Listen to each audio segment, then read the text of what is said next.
Christopher Nolan എൻ്റെ favourite ഡയറക്ടേഴ്സിലൊരാൾ. എൻ്റെ cinema ടേസ്റ്റും എക്സ്പീരിയൻസും തന്നെ മാറ്റിമറിച്ചൊരു ഡയറക്ടർ. ഇദ്ദേഹത്തിൻ്റെ ബയോഗ്രഫിയോ മൂവികളെ റാങ്ക് ചെയ്യുകയോ അല്ലെങ്കിൽ ഓരോന്നിനെയും എടുത്ത് സെപ്പറേറ്റ് ആയിട്ട് അനാലിസിസ് ചെയ്യുന്നതൊന്നും അല്ല ഈ വീഡിയോ.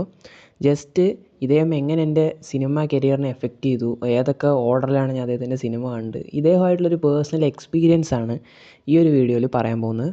സോ നമുക്ക് വീഡിയോയിലോട്ട് കിടക്കാം. റീലോഡ് മീഡിയയുടെ സജഷനിലൂടെയാണ് ഞാൻ നോളനെക്കുറിച്ച് ആദ്യമായിട്ട് കേൾക്കുന്നത്. ഇൻസെപ്ഷൻ എങ്ങനെ എബിൻ ചേട്ടൻ്റെ ആ ഒരു സിനിമ ടേസ്റ്റിനെ തന്നെ മാറ്റിമറിച്ചു എന്ന് അദ്ദേഹം ആ വീഡിയോയിൽ പറയുന്നുണ്ട്. സോ എന്താണ് ഇത്രത്തോളം ഹൈപ്പ് ഉള്ളത് എന്ന് അറിയാൻ വേണ്ടിയിട്ടാണ് ഞാൻ ഈ ഒരു ഇൻസെപ്ഷൻ എന്ന് പറയുന്ന സിനിമ കാണുന്നത്. സോ ആദ്യമായിട്ട് ഞാൻ കണ്ട പടവും ഇൻസെപ്ഷൻ തന്നെയാണ്. പെർഫോമൻസ് കൊണ്ടും മേക്കിംഗ് കൊണ്ടും ടെക്നിക്കലായിട്ടുള്ള മികവ് കൊണ്ടും സ്ക്രിപ്റ്റ് കൊണ്ടും എല്ലാത്തിനുപരി ഡയലോഗ് കൊണ്ട് എന്നെ ഏറ്റവും കൂടുതൽ ത്രസിപ്പിച്ച സിനിമകളിലൊന്നാണ് ഇൻസെപ്ഷൻ. ഒരു 2-3 വട്ടം കണ്ടിട്ടാണ് അതിൻ്റെ ഒരു കോറ് തന്നെ മനസ്സിലായത്. അതുകൂടാതെ സിനിമാ സ്റ്റെല്ലറിൻ്റെ ഒരു എക്സ്പ്ലനേഷൻ വീഡിയോ ഒക്കെ കണ്ടിട്ടാണ് ഇൻസെപ്ഷനിൽ എന്താണ് ഉദ്ദേശിച്ചിരിക്കണതെന്ന് എനിക്ക് മനസ്സിലായത്. എന്നിട്ടും എന്താ പറയുക, ഉത്തരം കിട്ടാത്ത ചോദ്യങ്ങൾ ആ സിനിമയിലുണ്ട്.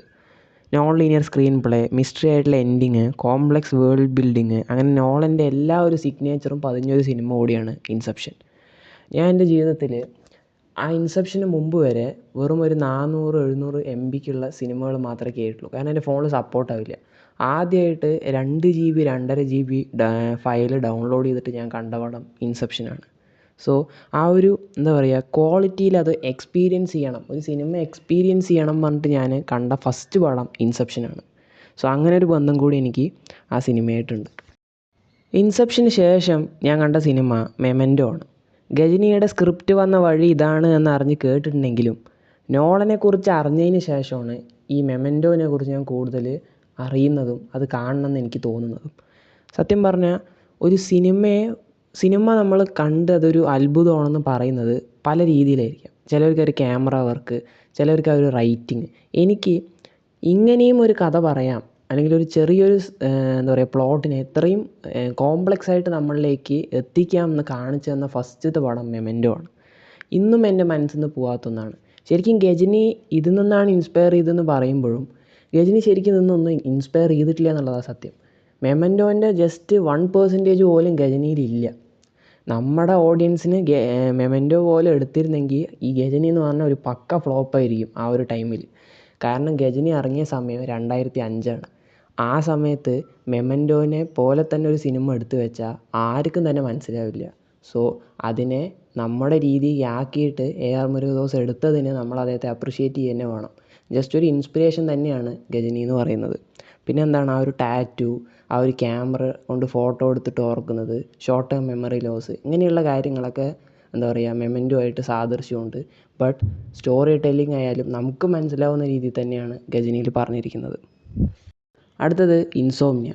1997 ഇതേ പേരിലിറങ്ങിയ സ്വീഡിഷ് പടത്തിൻ്റെ ഒഫീഷ്യൽ റീമേക്കാണ് ഇൻസോംനിയ എന്ന് പറയുന്നത്. അൽ പസിനോയും റോബിൻ വില്യംസും പ്രധാന വേഷത്തിലെത്തുകയും അവരുടെ കരിയർ ബെസ്റ്റ് പെർഫോമൻസുകൾക്ക് ഒന്നിനുമാണ് നമ്മളിതിൽ സാക്ഷ്യം വഹിക്കുന്നത്. നോളൻ്റെ ബാക്കി മൂവീസുമായിട്ട് കമ്പയർ ചെയ്യുമ്പോൾ അധികം കോംപ്ലക്സ് ആയിട്ടുള്ളതോ സൈഫൈ എലമെൻസോ ഒന്നും വരാത്തൊരു പടമാണിത്. സോ അദ്ദേഹത്തിൻ്റെ കരിയറിൽ തന്നെ സ്റ്റാൻഡ് അലോൺ ആയിട്ട് നിൽക്കുന്ന ഒരു റെയറസ്റ്റ് പടം കൂടിയാണ് ഇൻസോംനിയ. എൻ്റെ അഭിപ്രായത്തിൽ എനിക്ക് ഏറ്റവും ലീസ്റ്റ് ഫേവറേറ്റ് ആയിട്ടുള്ളൊരു മൂവി ആണെങ്കിലും it has A class of its on. ഒരു മസ്റ്റ് വാച്ച് തന്നെയാണ്, എല്ലാവരും കണ്ടിരിക്കേണ്ട ഒരു നോളൻ പടം തന്നെയാണ് ഇൻസോംനിയ എന്ന് പറയുന്നത്. അടുത്ത മൂവിയാണ് പ്രസ്റ്റീജ്. നോളൻ്റെ മൂന്നാമതായിട്ട് ഇറങ്ങിയ സിനിമയാണ് പ്രസ്റ്റീജ്. ഹ്യൂഗ് ജാക്ക്മാനും ക്രിസ്ത്യൻ ബെയിലുമാണ് ഇതിൽ പ്രധാന വേഷത്തിലെത്തുന്നത്. മാജിക്കും അതിൻ്റെ രഹസ്യങ്ങളെയും കുറിച്ച് പറയുന്ന ഒരു സിനിമയാണ് പ്രസ്റ്റീജ് എന്ന് പറയുന്നത്. ഇതിൽ ബേസിക്കലി മാജിക്കിനെ വെച്ച് എങ്ങനെ ഈ 2 ക്യാരക്ടേഴ്സും അവരുടെ ജീവിതം നയിക്കുന്നു, അതിൽ ഇവരുടെ കോമ്പറ്റീഷൻ, ഇവരിൽ ആര് മികച്ചതാവുന്നു, കാരണം മികച്ചതായെങ്കിൽ മാത്രമേ അവർക്ക് അവരുടെ ജീവിതം നല്ല രീതിയിൽ കൊണ്ടുപോകാൻ പറ്റുള്ളൂ. സോ രണ്ടാളും അവരവരുടെ മാജിക് ട്രിക്കുകൾ മികച്ചതാക്കാൻ വേണ്ടി എടുക്കുന്ന എഫേർട്ടുകൾ, അതിൻ്റെ പുറകിലുള്ള രഹസ്യങ്ങൾ എന്ത് എന്നൊക്കെയാണ് സിനിമയിൽ നമ്മൾ കൂടുതലും ആകാംക്ഷയോടെ കാണുന്ന സംഭവങ്ങൾ. ഇതിലിതൊക്കെയാണെങ്കിലും ക്ലൈമാക്സിനോട് അടുക്കുമ്പോൾ ഇതിലൊരു ട്വിസ്റ്റ് ഉണ്ടാകുന്നുണ്ട്. അത് one of the best return ട്വിസ്റ്റായിട്ടാണ് ഇൻ മൈ ഒപ്പീനിയൻ. കാരണം ഫസ്റ്റ് തൊട്ടേ അതിൻ്റെ ലീഡ് തരുന്നുണ്ടെങ്കിലും അത് നമ്മൾ സ്ക്രീനിൽ കാണുന്ന സമയത്ത് it out of nowhere എന്നേ നമുക്ക് തോന്നുള്ളൂ. സോ അത്രയും ബ്രില്യൻ്റ് ആയിട്ടാണ് അത് എഴുതി വെച്ചിരിക്കുന്നത്. പിന്നെ പെർഫോമൻസുകൾ കൊണ്ടും മികച്ചൊരു സിനിമ തന്നെയാണ്. എൻ്റെ അഭിപ്രായത്തിൽ നോളൻ്റെ ഒരു ടോപ്പ് 5 എന്താ പറയുക മൂവി ലിസ്റ്റിൽ എന്തായാലും പ്രസ്റ്റീജ് ഉൾപ്പെടും. അദ്ദേഹത്തിൻ്റെ സിഗ്നേച്ചറുകളും പുതിയൊരു വ്യത്യസ്തമായിട്ടുള്ള രീതിയിലുള്ള സിനിമയും എല്ലാം കൊണ്ടും പ്രസ്റ്റീജ് ഒരു മസ്റ്റ് വാച്ച് തന്നെയാണ്. അടുത്തതാണ് നോളൻ്റെ ബാറ്റ്മാൻ ട്രയോളജി. ഇതിൽ Batman begins, dark night rises ഈ 3 പടങ്ങളാണ് വരുന്നത്. ഇതിനെക്കുറിച്ച് പറയുകയാണെങ്കിൽ ഞാൻ ഈ സൂപ്പർ ഹീറോ പടങ്ങൾ പറയുമ്പോൾ ചെറുപ്പത്തിൽ സ്പൈഡർമാൻ്റെ, അതിനുശേഷം ഈ മാർവൽ യൂണിവേഴ്സിൽ അവഞ്ചേഴ്സ് എൻഡ് ഗെയിം വരെ ഇതാണ് എൻ്റെ സൂപ്പർ ഹീറോ സിനിമകൾ ഞാൻ കണ്ടത്. പിന്നെ നമ്മുടെ മലയാളത്തിൽ ഇറങ്ങിയ മിന്നൽ മുരളി പോലെ. ഇത്രയും കണ്ടിരിക്കണ എന്നെ പേഴ്സണലി ഹുക്ക് ചെയ്തിട്ടുള്ള കുറച്ച് ക്യാരക്ടേഴ്സ് പറയുമ്പോൾ സ്പൈഡർമാനും തോറ്, അതേപോലെ തന്നെ അയൺമാൻ ഇവരൊക്കെയാണ്. പക്ഷേ ഒരു ഹ്യൂമൻ ഒരു വൾണറബിലിറ്റിയോട് കൂടിയിട്ടൊരു സൂപ്പർ ഹീറോനെ പ്രസൻറ്റ് ചെയ്തിട്ട് ഞാൻ കണ്ടത് എന്താ പറയുക നോളൻ്റെ ബാറ്റ്മാനിലാണ്. അത് വളരെ ഹ്യൂമനാക്കി ബാറ്റ്മാന് ഒരു വീക്ക്നെസ് കൊടുത്ത് അതിനെ അദ്ദേഹം ഓവർകം ചെയ്യുന്നതിലൂടെ ഒരു ഹീറോ ലെവലിലേക്ക് വരുന്ന ഒരു ജേണി, അതിനെ ഓപ്പോസ് ചെയ്യുന്ന വില്ലൻസ്, ഗോതം സിറ്റിയുടെ ഒരു അവസ്ഥ, അതിനെ എങ്ങനെ ബാറ്റ്മാൻ മാറ്റുന്നു, ബാറ്റ്മാൻ എങ്ങനെ ഡാർക്ക് നൈറ്റ് ആവുന്നു, അദ്ദേഹം എത്രത്തോളം വലിയൊരു സാക്രിഫൈസുകൾ ചെയ്യുന്നു എന്ന് പല എന്താ പറയുക ഒരു ഡിഫറെൻ്റ് രീതി നമ്മളത് കേട്ട് ഒരുപാട് വട്ടം കണ്ടതുമായിട്ടുള്ള സ്റ്റോറി ആണെങ്കിലും ഒരു ഗ്രിപ്പിങ്ങും അതേപോലെ തന്നെ ഒരു വേറിട്ട രീതിയിലുള്ള എന്താ പറയുക ബാറ്റ്മാനെ നമുക്ക് കാണിച്ചു തരാൻ നോളന് പറ്റി എന്നുള്ളതാണ്. ഈ ഒരു ട്രയോളജിയിൽ വരുന്ന സിനിമകളെക്കുറിച്ച് ഭാവിയിൽ നമുക്ക് ഒരുപാട് എക്സ്പ്ലെയിൻ ചെയ്ത് വീഡിയോ ചെയ്യാം. അതായത് ഇപ്പോൾ എന്താണ് ബാറ്റ്മാനെ സ്പെഷ്യലാക്കുന്നത്, അദ്ദേഹത്തിൻ്റെ ഒരു സൂപ്പർ ഹീറോ ജേണി, അദ്ദേഹത്തിനെ വെച്ച് പറഞ്ഞിരിക്കുന്ന നറേറ്റീവിൻ്റെ ക്വാളിറ്റി, റൈറ്റിംഗ് ക്വാളിറ്റി, ജോക്കർ എന്ന് പറയുന്ന വില്ലൻ്റെ പ്രസൻസ്, പിന്നെ അതേപോലെ എന്തൊക്കെ കുറച്ചും കൂടി അവസാനത്തെ ഡാർക്ക് നൈറ്റ് റൈസസിൽ ശരിയാക്കാം എന്നുള്ളതിനെക്കുറിച്ചൊക്കെ നമുക്ക് പിന്നീട് സംസാരിക്കാം. സോ ഡാർക്ക് നൈറ്റ് ട്രയോളജിയാണ്, ബാറ്റ്മാൻ ട്രയോളജിയാണ് ഞാൻ നോളൻ്റെ അടുത്തതായിട്ട് കണ്ടത്. പിന്നെ ഇൻസെപ്ഷൻ വന്നു. ഇൻസെപ്ഷനെ കുറിച്ച് നമ്മൾ ഓൾറെഡി സംസാരിച്ചു. സോ അതിന് ശേഷം വന്ന പടമാണ് ഇൻ്റർസ്റ്റെല്ലാർ. സൈഫൈ പടങ്ങൾ എങ്ങനെ ആയിരിക്കണം എന്ന് കാണിച്ചു തന്നൊരു മൂവിയാണ്. അതിന് ശേഷം അതിന് മുമ്പ് എന്നൊരു എന്താ പറയുക ഒരു സ്റ്റാമ്പ് പതിപ്പിക്കാൻ സാധിച്ചൊരു മൂവിയാണ് ഇൻ്റർസ്റ്റെല്ലാർ. ബേസിക്കലി എൻ്റെ ഒപ്പീനിയനിൽ എന്താ പറയുക ഞാൻ കണ്ടതെന്നല്ല, ലോകം തന്നെ കണ്ട ഏറ്റവും മികച്ച സൈഫൈ പടമാണ് അത് എന്ന് പറഞ്ഞാൽ കൂടി നമുക്ക് അംഗീകരിക്കാതിരിക്കാൻ പറ്റില്ല. അത്രയും സയൻറ്റിഫിക്കലി ആക്യുറേറ്റ് എല്ലാ കാര്യങ്ങളും എന്നല്ല, എന്നാലും അതിനോട് നീതി പുലർത്താൻ സാധിച്ചിട്ടുണ്ട്. പല ഷോട്ടുകളും ബ്ലാക്ക് ഹോളിനെ കാണിച്ചതായിക്കോട്ടെ. സോ അങ്ങനെ പല പല കാര്യങ്ങളും കൊണ്ട് മ്യൂസിക്, ഹാൻസ് സിമ്മറിൻ്റെ മ്യൂസിക്, പല പല കാര്യങ്ങളും കൊണ്ട് ഇന്നും ഒരു text book example for making a sci fi movie ആയിട്ട് ഇൻ്റർസ്റ്റെല്ലാർ കിടക്കുന്നുണ്ട്. എന്നാലും എൻ്റെ ഒപ്പീനിയനിൽ ഈ ഇത്രയും കാര്യങ്ങൾ ഞാൻ പറഞ്ഞതിനുപരി ആ ഒരു അച്ഛൻ മകൾ ബന്ധം അതിനെ ഒരു ഫൗണ്ടേഷനാക്കി വെച്ച് അതിൻ്റെ മുകളിൽ ഈ കഥ പറഞ്ഞുകൊണ്ടാണ് ഇൻ്റർസ്റ്റെല്ലാർ ഇത്രത്തോളം എന്താ പറയുക പ്രശംസ അറിയിക്കുന്നത്. കാരണം അതിൻ്റെ ക്ലൈമാക്സിൽ കാര്യങ്ങളൊന്നും ഒറ്റ വാച്ചിൽ ഒരുത്തനും മനസ്സിലാവില്ല. പക്ഷേ ആ ഒരു അച്ഛൻ ആ മകളെ കണ്ടപ്പോൾ ആ ഒരു മൊമെൻറ്റിലെ ഹാപ്പിനെസ് മാത്രം മതി ആ സിനിമ കണ്ട് ഇറങ്ങുമ്പോൾ നമുക്കൊരു സംതൃപ്തി കിട്ടാൻ.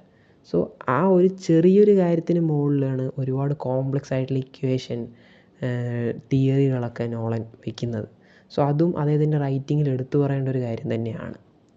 സോ ഇൻ്റർസ്റ്റെല്ലാർ ഉണ്ടാക്കിയൊരു ഓളം അതേപോലെ തന്നെ ഉണ്ടാക്കിയോ അടുത്ത സിനിമ എന്ന് ചോദിച്ചാൽ ഉണ്ടാക്കി എന്ന് തന്നെ പറയാം. അതാണ് ഡങ്കർക്ക്. ക്വിൻ്റൻ ടാരന്റിനോ മറ്റേ പറഞ്ഞിട്ടുണ്ട് അദ്ദേഹത്തിൻ്റെ ഏറ്റവും ഇഷ്ടപ്പെട്ട നോളൻ പടം അല്ലെങ്കിൽ കണ്ടതിൽ തന്നെ ഒരു പെർഫെക്റ്റ് മൂവികളിൽ ഒന്നാണ് ഡങ്കർക്ക് എന്നുള്ളത്. ഡങ്കർക്കിൽ ഏറ്റവും എന്നെ അതിശയിച്ചത് അതിൻ്റെ സിനിമാറ്റോഗ്രാഫിയാണ്. കണ്ണഞ്ചിപ്പിക്കുന്ന കുറേ ഷോട്ടുകളും ആ ഒരു വാർ സീക്വൻസിനെ എടുത്തു വെച്ചിരിക്കുന്ന രീതിയും എന്താ പറയുക മൈൻഡ് ബ്ലോയിങ് തന്നെയാണ്. അതിൽ ഒരാഴ്ച കര, ഒരു ദിവസം കടൽ, 1 മണിക്കൂർ ആകാശം, ഇങ്ങനെയാണ് ഈ ഒരു വാർ അവർ പോർട്രേ ചെയ്തിരിക്കുന്നത്. അതിൽ നമ്മൾ ക്യാരക്ടർ ഡ്രിവൺ ആയിട്ടുള്ള ഈ വാർ സ്റ്റോറീസ് കണ്ടിട്ടുണ്ടെങ്കിൽ ഇവിടെ സിറ്റുവേഷൻ ഡ്രിവൺ ആയിട്ടാണ്. കരയിലുള്ള സിറ്റുവേഷനിൽ കുറേ ക്യാരക്ടേഴ്സ്, കടലിൽ ക്യാരക്ടേഴ്സ്, ആകാശത്തൊരു ക്യാരക്ടർ. സോ ഇങ്ങനെയാണ് ഈ സിനിമ കഥ പറയുന്നത്. ഒരുപാട് ടെക്നിക്കൽ ക്വാളിറ്റി. നോളൻ്റെ തന്നെ വളരെ ഷോർട്ടായിട്ടുള്ളൊരു പടമാണ് തോന്നുന്നു. ഇതാണ് തോന്നുന്നു ഏറ്റവും ഷോർട്ടായി വരുന്നത്. അതോ മെമൻറ്റോ ആണോ എന്ന് എനിക്ക് കറക്റ്റ് അറിഞ്ഞൂടാ. ഏകദേശം 1:30-1:40 അത്രയേ ഉള്ളൂ ഈ പടം. പക്ഷെ അതിനുള്ളിൽ അവർ ചെയ്തു വെച്ചിരിക്കുന്നത് എന്താ പറയുക ഒരു മിറാക്കിൾ എന്നൊക്കെ പറയണ പോലത്തെ ഒരു ഇതാണ്. സോ ഡങ്കർക്കും എന്താ പറയുക അദ്ദേഹത്തിൻ്റെ ഒരു മസ്റ്റ് വാച്ച് പടം തന്നെയാണ്. ഇൻസെപ്ഷന് ശേഷം ഇൻ്റർസ്റ്റെല്ലാർ വന്നു. ഇൻ്റർസ്റ്റെല്ലാറിന് ശേഷം ഇനിയൊരു കോംപ്ലക്സ് ആയിട്ടുള്ള പടം നോളന് പോലും ചെയ്യാൻ പറ്റില്ല എന്ന് പറയുന്ന ഒരു സമയത്താണ് ടെനറ്റ് വരുന്നത്. ടെനറ്റ് പലർക്കും ഇന്നും പിടികിട്ടാത്തൊരു സിനിമയാണ്. ടൈം ഇൻവേർഷൻ എന്ന് പറയുന്നൊരു ടോപ്പിക്ക് വെച്ചിട്ട് എത്രത്തോളം കോംപ്ലക്സ് ആക്കാൻ പറ്റുമോ അത്രയും ആക്കി വെച്ചൊരു പടമാണ് ടെനറ്റ്. ഇന്നും അതിൽ ഉത്തരം കിട്ടാത്ത കുറേ ചോദ്യങ്ങളുണ്ട്. പലതിനും ഉത്തരം കിട്ടി, ബട്ട് ആ കിട്ടിയ ഉത്തരങ്ങൾ തന്നെയാണോ നോളൻ ഉദ്ദേശിച്ചതെന്നുള്ളതിന് നമുക്ക് ഒരർത്ഥവുമില്ല. സോ അത് തന്നെയാണ് ആ ഒരു സിനിമയുടെ മാജിക്. റിപ്പീറ്റ് വാല്യൂ ഉള്ള പടമാണ്. ഞാൻ തന്നെ ഒരു 4 വട്ടത്തോളം കണ്ടിട്ടാണ് അതിൻ്റെ ഒരു ബേസിക് കാര്യം മനസ്സിലായത്. എന്നിട്ട് എപ്പോഴും ചെയ്യുന്ന പോലെ സിനിമാ സ്റ്റില്ലറിൻ്റെ വീഡിയോ കണ്ടും സോ ഇങ്ങനെയുള്ള കാര്യങ്ങളൊക്കെ ചെയ്തിട്ടാണ് ഞാൻ നോളൻ്റെ സിനിമകൾ മനസ്സിലാക്കാറ്. സോ അത് പിന്നെ ഒരു പരിധിവരെ കുറവ് എനിക്ക് വേണ്ടി വന്നത് ഓപ്പൺഹൈമറിനാണ്. ഓപ്പൺഹൈമർ ഏകദേശം ഒരു സിംഗിൾ വാച്ചിൽ തന്നെ ഒരുവിധം കാര്യങ്ങൾ മനസ്സിലാവുകയും ഞാൻ തിയേറ്ററിൽ പോയിട്ടാണ് കണ്ടത്. സെക്കൻഡ് വാച്ചിൽ പിന്നെ കുറച്ചും കൂടി മനസ്സിലായി. എന്നിട്ട് എപ്പോഴത്തെയും പോലെ സിനിമാ സ്റ്റില്ലറിൻ്റെ കണ്ട് കുറേ എക്സ്പ്ലനേഷനൊക്കെ കണ്ടപ്പോൾ ഒരുവിധം കത്തി. സോ ഇത് നോളൻ സിനിമകളിൽ എപ്പോഴും നടക്കണതാണ്. ഓപ്പൺഹൈമറിൻ്റെ കാര്യം അങ്ങനെ തന്നെയായിരുന്നു. അതിൻ്റെ ഒരു തിയേറ്റർ എക്സ്പീരിയൻസ് പറയുന്നത് അത് വേറെ ലെവൽ തന്നെയാണ്. പക്ഷേ എനിക്കൊരു വിഷമം എന്താ പറഞ്ഞാൽ ഐമാക്സിൽ കാണാൻ പറ്റില്ല എന്നുള്ളതാണ്. സോ ഇനി ഒഡീസിയൊക്കെ വരാൻ പോകുന്ന സമയത്ത് അതെങ്കിലും ഐമാക്സിൽ പോയി കാണണം എന്നാണ് എൻ്റെ ഒരു ആശ. സോ നടക്കട്ടെ.